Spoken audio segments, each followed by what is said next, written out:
पितृ दोष, पितृ ऋण, जानेंगे उसके कारण और उसके उपाय।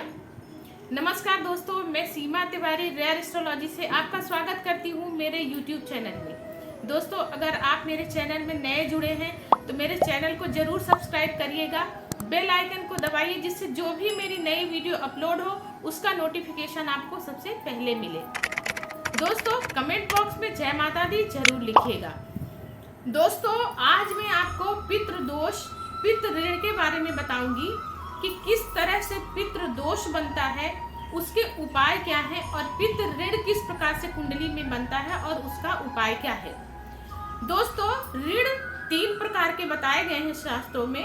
पहला है देवताओं का ऋण, ऋषियों का ऋण और पितृ ऋण।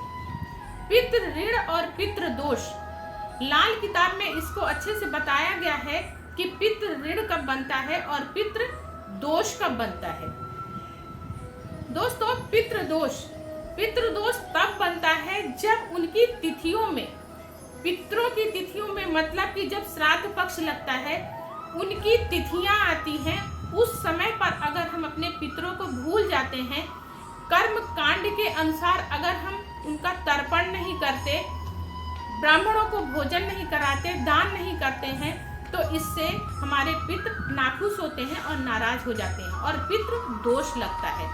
घर में अगर शादी ब्याह हो रहा हो, उस समय पर भी अगर हम पितरों को भूल जाते हैं, उनके नाम का अंश नहीं निकालते, तो भी पितृ नाखुश होते हैं और पितृ दोष लगता है। अगर पितृ दोष हो, उस घर में जल्दी शादियां नहीं होती हैं। अगर शादियां किसी तरीके से हो जाती हैं तो आपस में कलह बहुत रहती है, लड़ाई झगड़े हमेशा होते रहते हैं। पितृ दोष हो तो वंश वृद्धि को रोकता है, ऐसे घर में संतान उत्पत्ति जल्दी नहीं होती है। दोस्तों, अगर पितृ दोष होता है तो व्यक्ति को अपने कारोबार में तरक्की कभी नहीं होने देता, नौकरी लगती है, बार बार नौकरी छूट जाती है, व्यापार में घाटे होते रहते हैं। दोस्तों, अगर पितृ दोष होता है, उसके कारण 3 ग्रह माने गए हैं, राहु, केतु और शनि। अगर इन ग्रहों से संबंधित उपाय कर लिया जाए तो पितृ दोष से संबंधित जो भी तकलीफें हैं उससे छुटकारा मिल सकता है। दोस्तों, इसके उपाय जो हैं, आइए जानते हैं। पहला उपाय है, आपको ऐसा करना चाहिए कि नारियल का गोला लेना है। जो सूखा नारियल का गोला होता है उसको ले करके, उसको ऊपर से काट के, उसमें पंजीरी भून करके, शक्कर का भूरा मिक्स करके, भर करके किसी भी पीपल के पेड़ के नीचे लगातार पितृपक्ष के समय में 15 दिनों तक रोज एक नारियल का गोला आपको रख कर आना है। अगर लगातार 15 दिनों तक ऐसा करते हैं तो आपका जो पितृ दोष है धीरे धीरे खत्म होने लग जाएगा, क्योंकि इसमें जो भरा हुआ भूरा है और आटा है, इसको चींटियां खाती हैं।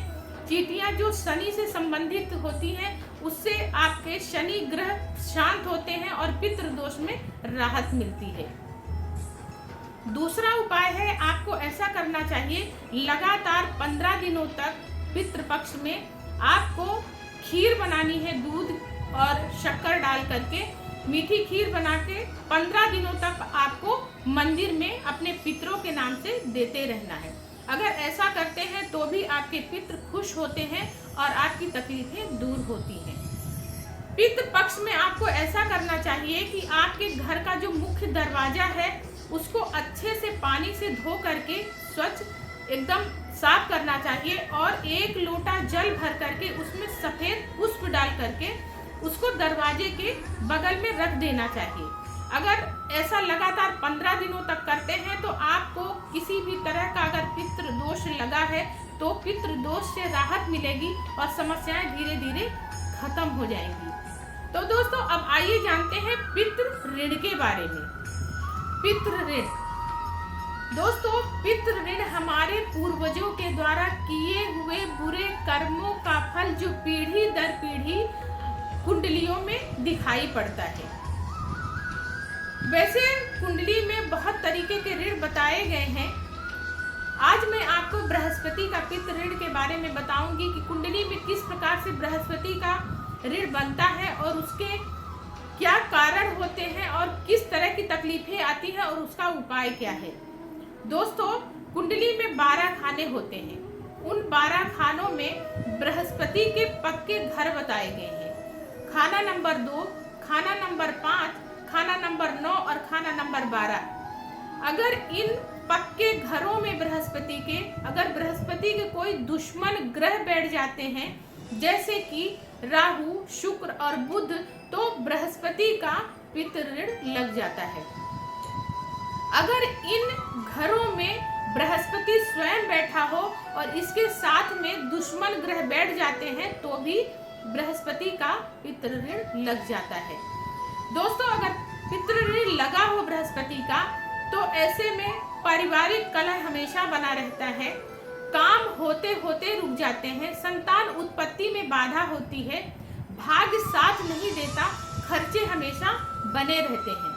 तो अगर इस तरह का है आपकी कुंडली में योग तो आप उसको उपाय करके आप इस जो ऋण से मुक्त हो सकते हैं। इसका उपाय ये है कि आपको ऐसा करना चाहिए कि आपको अपने पितरों के नाम से अपने धर्म के अनुसार आप जा करके अपने धर्म स्थान में आप उनके नाम से दान कर सकते हैं, अन्न दान कर सकते हैं, कपड़े का दान कर सकते हैं। इससे आपके जो भी ऋण है वो धीरे धीरे कम होने लग जाएगा।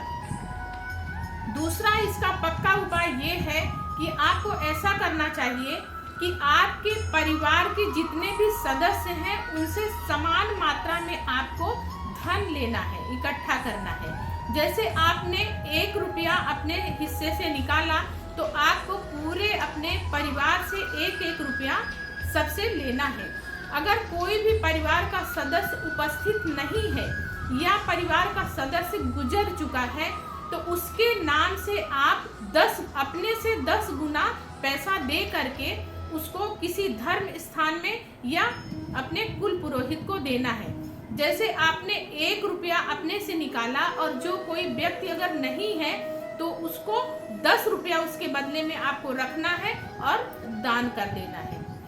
अगर ऐसा साल में 2-3 बार करते हैं, लगातार कई सालों तक अगर करें तो आपके कुंडली में लगा हुआ ये ऋण उतर जाएगा और आगे आने वाली पीढ़ियों में कैरी फॉरवर्ड नहीं होगा। तो दोस्तों, आप इन उपायों को करिए और पितृ दोष से और पितृ ऋण से आप मुक्त हो जाएंगे। दोस्तों, अगर आपको ये जानकारी अच्छी लगी हो तो इसको आप लाइक शेयर जरूर करिएगा, मेरे चैनल को सब्सक्राइब करिएगा। अगली बार नए उपाय और नए ग्रह के साथ फिर मिलेंगे। तब तक के लिए आप लोग खुश रहिए, स्वस्थ रहिए, अपने परिवारजनों का ख्याल रखिए। जय माता दी।